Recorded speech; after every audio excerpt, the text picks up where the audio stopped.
ደቡብ ሱዳን ወደ የእርስ በርስ ጦርነት ዳግም እየተንሸራተተች ይሆን ሲል ያጠይቃል። ደቡብ ሱዳን ተመልሳ ወደ የእርስ በርስ ጦርነት የመግባት ስጋት ተጋርጦባታል። ከኢትዮጵያ ድንበር በቅርብ ርቀት ላይ በምትገኘው ናስር የተባለች ከተማ የደቡብ ሱዳን ጦር ሰፈር ላይ የተፈጸመ ጥቃት በጁባ ለዓመታት የዘለቀውን ፖለቲካዊ ውጥረት አባብሶታል። እሸቴ በቀለ ያጠናቀረው የዛሬው የማህደረ ዜና መሰናዶ በዚህ ላይ ያተኩራል። ናይል ግዛት እየጨመረ የመጣው ግጭት በጁባ የተባባሰው ውጥረትና ፖለቲካዊ ሴራ ከ7 ዓመታት በፊት የተፈረመውን የደቡብ ሱዳን የሰላም ስምምነት ሊያኮላሽ እንደሚችል የተባበሩት መንግስታት የደቡብ ሱዳን የሰብአዊ መብቶች ኮሚሽን አስጠንቅቋል። የኮሚሽኑ ሊቀመንበር ያስሚን ሶካ ብርቱ ማስጠንቀቂያ የሰጡት ፕሬዚደንት ሳልቫ ኪር ማያርዲት የሚመሩት መንግስት የጸጥታ ኃይሎች ከሪየክ ማቻር ጋር ግንኙነት አላቸው ከተባሉ ታጣቂ ቡድኖች ጋር ደም አፋሳሽ ግጭት ውስጥ ከገቡ በኋላ ነው። የቀውሱ መነሾ ከኢትዮጵያ ድንበር በ30 ኪሎ ሜትር ገደማ ርቀት ላይ በምትገኝ ናስር የተባለች ከተማ የደቡብ ሱዳን ጦር ሰፈር ላይ የተፈጸመ ጥቃት ነው። ከተማዋ የምትገኝበት ግሬተር አፐር ናይል ግዛት ከኢትዮጵያው ጋምቤላ ክልል ይዋሰናል። በተባበሩት መንግስታት የደቡብ ሱዳን የሰብአዊ መብቶች ኮሚሽን ሊቀመንበር ያስሚን ሶካ በናስር የተከሰተው ወታደራዊ ግጭት እስከ የጦር ወንጀል ሊደርስ እንደሚችል ገልጸዋል። በቦታው የተባበሩት መንግስታት ባልደረቦች ጭምር ተገለዋል። ያስሚን ሶካ ደቡብ ሱዳን የምትገኝበት ሁኔታ ለዓመታት በተደረገ ጥረት የተገኘውን መሻሻል የሚፍቅ እንደሆነ ስጋት አላቸው። ከኢትዮጵያ ድንበር በ30 ኪሎ ሜትር ገደማ ርቀት ላይ በምትገኘው ናስር የደቡብ ሱዳን የጦር ሰፈር ላይ ባለፈው ሳምንት ጥቃት የፈጸመው ዋይት አርሚ ተብሎ የሚጠራ የኑዌር ጎሳ ታጣቂ ቡድን ነው። በአብዛኛው ወጣቶችን በአባልነት ያቀፈው ታጣቂ ቡድን የደቡብ ሱዳን ተቀዳሚ ምክትል ፕሬዚደንት ሪየክ ማቻር ከሚመሩት ተቃዋሚ ትስስር እንዳለው በክራይሲስ ግሩፕ የደቡብ ሱዳን ከፍተኛ ተንታኝ የሆኑት ዳንኤል አኬች ይናገራሉ። ታጣቂ ቡድኑና ማቻር በጎርጎሮሳቢው ከ1990ዎቹ ጀምሮ ግንኙነት ነበራቸው። ማቻር ራሳቸው ዋይት አርሚ ተብሎ የሚጠራውን ታጣቂ ባይመሰርቱትም ፍላጎቶቻቸው የተስማሙት በደቡብ ነፃ አውጪ ንቅናቄ ውስጥ ክፍፍል በተፈጠረበት ወቅት ነበር። በ2013 ግጭት ሲቀሰቀስ ታጣቂ ቡድኑን ከመደበኛ ኃይላቸው ጎን በማሰለፍ ማቻር ተጠቅመውበታል። ከዚያ በ2018 የሰላም ስምምነት ሲፈረም ማቻርና ተቃዋሚዎች በጁባ መንግስትን ተቀላቀሉ። የዋይት አርሚ አባላት ግን ወደ መንደሮቻቸው ተመለሱ። ፕሬዚደንት ሳልቫ ኪር ማያርዲትና ምክትላቸው ሪየክ ማቻር በጎርጎሮሳዊው 2018 የተፈራረሙት የሰላም ስምምነት ለ5 ዓመታት የዘለቀ የእርስ በርስ ጦርነት አቁሟል።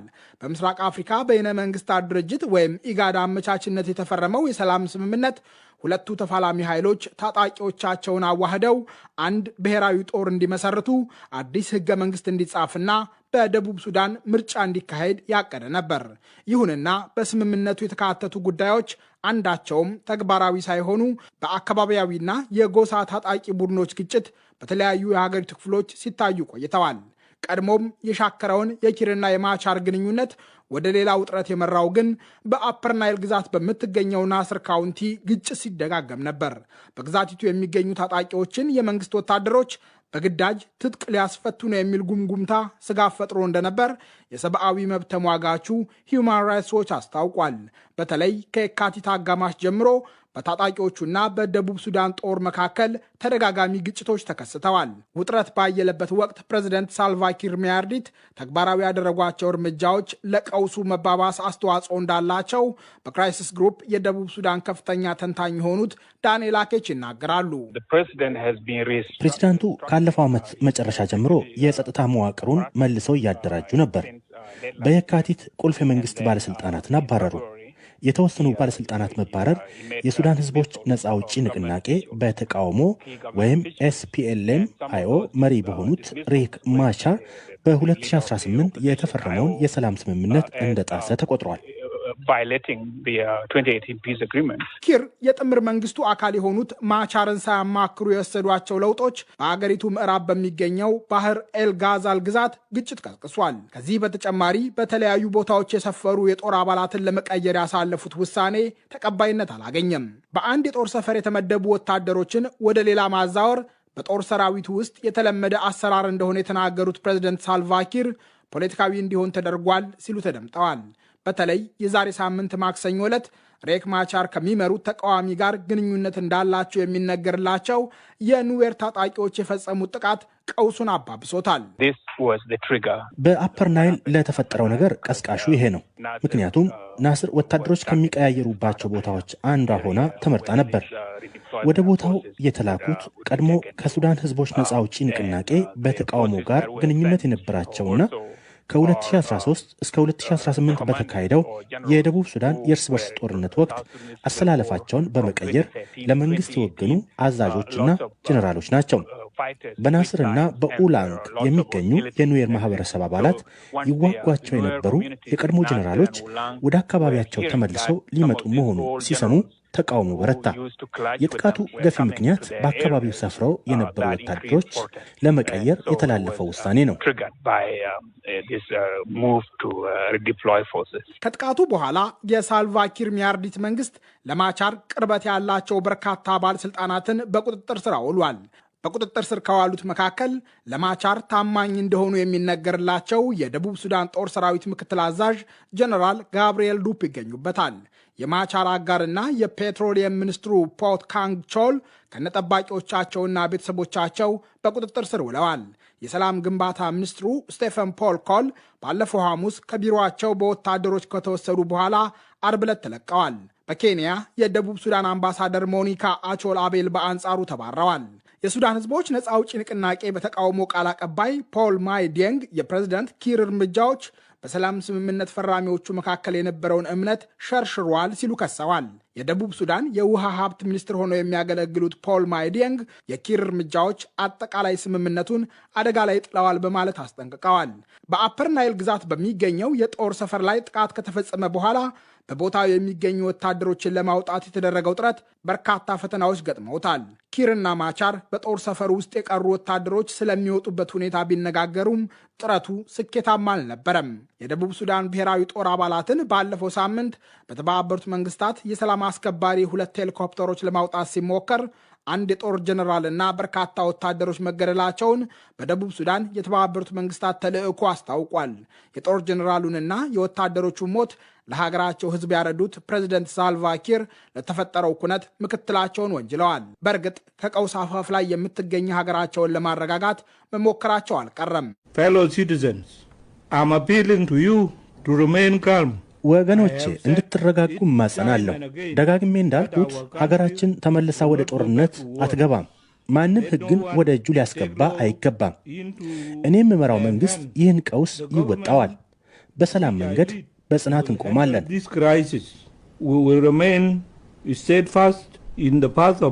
ኪር የሀገራቸው ህዝብ እንዲረጋጋ ጥሪ ማስተላለፋቸው መልካም እንደሆነ የሚናገሩት ዳንኤል አኬች ጥፋቱን ሙሉ በሙሉ በማቻር ላይ ማላከካቸው አሳዛኝ ሆኖባቸዋል።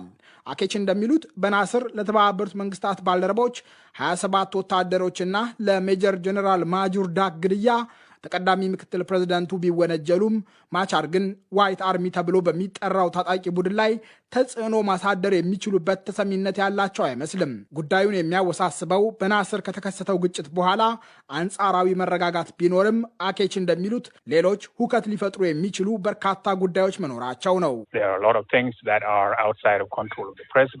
ከፕሬዝዳንቱና ምክትል ፕሬዝዳንቱ ቁጥጥር ውጭ የሆኑ በርካታ ጉዳዮች አሉ። ነገሮች ጥሩ አይመስሉም። መሪዎቹ ሁሉንም የሚያስማማ ብሔራዊ አጀንዳ ስለሌላቸው ብዙ ጊዜ ወደ ማህበረሰባቸው በመሮጥ የተለመደ የጎሳ ፖለቲካ መጫወቻ ካርዶችን ይመዛሉ። ከዚያ ማህበረሰቦቻቸውን ስልጣን ለመያዝ ወይም ለማስጠበቅ እንደ መደራደሪያ ይጠቀሙባቸዋል። የበለጠ ይባባስ እንደው ለጊዜው የምናውቀው ነገር የለም። ይሁንና በጁባ ያለው ሁኔታ በውጥረት የተሞላ ነው። የደቡብ ሱዳን ጦር ሰራዊት ቃል አቀባይ ሜጀር ጀነራል ሉል ሩዋይ ኩዋንግ በተፈጠረው ውጥረት ምክንያት ወደ ብሔራዊው ጦር የተቀላቀሉ የማቻር ታማኞች ሸሽተው መደበቃቸውን ለራዲዮ ታማዙጅ አረጋግጠዋል። ቃል አቀባዩ የሸሹት እንዲመለሱ ጥሪ አቅርበዋል። ችግሩ ብሔራዊ እንጂ በጎሳዎች መካከል የተፈጠረ እንዳልሆነ የገለጹት ሜጀር ጀነራል ሉል ሩዋይ ኩዋንግ ህዝቡ የበቀል እርምጃ እንዳይወስድ ተማጽነዋል። ክራይሲስ ግሩፕ ግጭቱ ሊባባስና ሊሰፋ እንደሚችል ስጋቱን ገልጿል። ከማቻር ግንኙነት ያላቸው ታጣቂዎች ማላካል የተባለችውን ከተማ ሊቆጣጠሩ እንደሚችሉ በጁባ ስጋት መኖሩን የገለጸው ክራይሲስ ግሩፕ ከተማዋ የተለያዩ ጎሳዎች መኖሪያ በመሆኗ በዘር ላይ ያተኮረ የጅምላ ፍጅን ሊያስከትል እንደሚችል አስጠንቅቋል። በሌላ በኩል የደቡብ ሱዳን ጦር ናስርን በእጁ ለማስገባት ከፍተኛ ወታደራዊ ዘመቻ ሊከፍት ይችላል። በዚህም ምክንያት ደም አፋሳሽና ለመቆጣጠር የሚቸግር ውጊያ በደቡብ ሱዳን ሊቀሰቀስ ይችላል። የኪርና ማቻር ግንኙነት እንዲህ አይነቱን ስጋት ለማስቀረት የሚያስችል አይደለም። ግንኙነታቸው ብዙ ጥርጣሬዎችና አለመተማመን ያለበት ነው። ያን ግንኙነት ይፈቱታል፣ አዎንታዊ ያደርጉታል ብዬ አልጠብቅም። በእነርሱ ላይ እምነት የለኝም። ግንኙነታቸው ጠበኛ ነው። ይሁንና በጁባ አብረው እንዲቀመጡ በሰላም ስምምነት ተሳስረዋል። የዚያ መዘዝ ደግሞ ስምምነቱ ተግባራዊ እንዳይሆን አድርጓል። ስለዚህ በወረቀት ላይ ውጥረቱን ለማርገብ ቢስማሙ እንኳ ያንን ተግባራዊ ማድረግ ፈታኝ ነው። ውጥረት ሲበረታ የአፍሪካ ህብረት ኮሚሽን ሊቀመንበር ሙሳ ፋኪ መሐማት ግጭቱ በአፋጣኝ እንዲቆም፣ የተኩስ አቁም እንዲከበርና የተፋጠጡት ኃይሎች በብሔራዊ ውይይት ችግራቸውን እንዲፈቱ ጥሪ አቅርበዋል። የኢትዮጵያ ውጭ ጉዳይ ሚኒስትር ጌዲዮን ጢሞቴዎስ ወደ ጁባ አቅንተው ከፕሬዝደንት ሳልቫ ኪር ማያርዲት ተገናኝተዋል።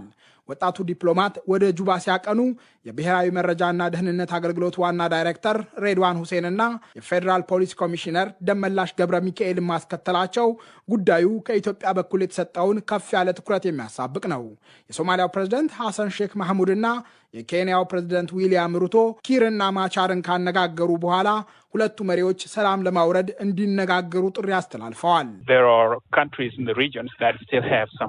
በቀጠናው በጁባ ላይ ተጽዕኖ ማሳደር የሚችሉ የተወሰኑ ሀገራት አሉ። አንዷ በናይሮቢ እየተደረገ በሚገኘው የሰላም ድርድር ምክንያት ኬንያ ነች። ኬንያ በቀጥታ ከተዋናዮቹ በመነጋገር የተወሰነ ተጽዕኖ ማሳደር ትችላለች። ደቡብ አፍሪካና ኢትዮጵያም በጁባ ያላቸውን ተሰሚነት ለማሳደግ ሊጥሩ ይችላሉ። መሪዎቹ ሕዝባቸውን ማረጋጋት ስላለባቸው ይህ ረዥም ርቀት ሊሄድ ይችላል። ከዚህ በተጨማሪ በዚህ የቀውስ ወቅት የተረጋጉ ሰዎች በዙሪያቸው ያስፈልጓቸዋል። ይህ ደግሞ በቀጠናው መሪዎች ሊሞላ ይችላል። የደቡብ ሱዳን የእርስ በርስ ጦርነት እንዲቆም ግፊት ያደረገው ዓለም አቀፉ ማህበረሰብ ኪርና ማቻር ከ7 ዓመታት ገደማ በፊት የተፈራረሙትን የሰላም ስምምነት ተግባራዊ በማድረግ ምርጫ እንዲካሄድ ግፊት ሲያደርግ ቆይቷል። ይሁንና በሁለቱ የጎበዝ አለቆች የፍላጎትና አዎንታዊ መሻሻል መጥፋት ምክንያት በመጠኑም ቢሆን ባለፉት ዓመታት ቸል ማለት አዝማሚያ አሳይቷል። ለዚህ ደግሞ ትኩረት የሚሹ ዓለም አቀፍ ቀውሶች መበራከት አስተዋጽኦ ማበርከቱ አልቀረም። ዳንኤል አኬች በተለይ የተባበሩት መንግስታት ድርጅት ቀውሱ የበለጠ እንዳይባባስ በመከላከልና የሰላማዊ ሰዎችን ሕይወት ከጥቃት ለመጠበቅ ሚና ሊጫወት እንደሚችል ያምናሉ። አሜሪካ እጅግ አስፈላጊ ከሆኑ ውጪ መቀመጫቸውን በጁባ ያደረጉ የመንግስት ሰራተኞች ከደቡብ ሱዳን ለቀው እንዲወጡ ትዕዛዝ ሰጥታለች። አሜሪካ የአውሮፓ ህብረትና ብሪታንያን ጨምሮ መቀመጫቸውን በጁባ ያደረጉ የምዕራቡ ዓለም ኤምባሲዎች ግጭቱን አውግዘው ኪርና ማቻር የሚመሯቸው ኃይሎች ችግራቸውን በውይይት እንዲፈቱ ጥሪ አቅርበዋል።